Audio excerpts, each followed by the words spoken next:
Владимир Путин поручил обеспечить сохранение всех кредитных ставок, указанных в кредитных договорах после увеличения ключевой ставки до 20%, сообщил пресс-секретарь президента Дмитрий Песков.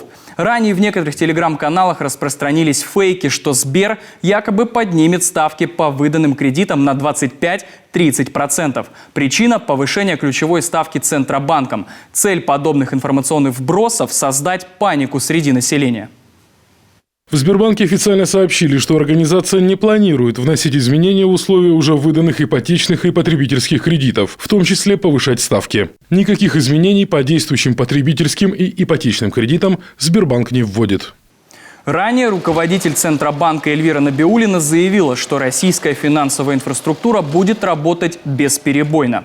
Все платежные банковские карты действуют на всей территории страны. Средства клиентов на счетах, привязанных к картам, сохранены и доступны в любой момент.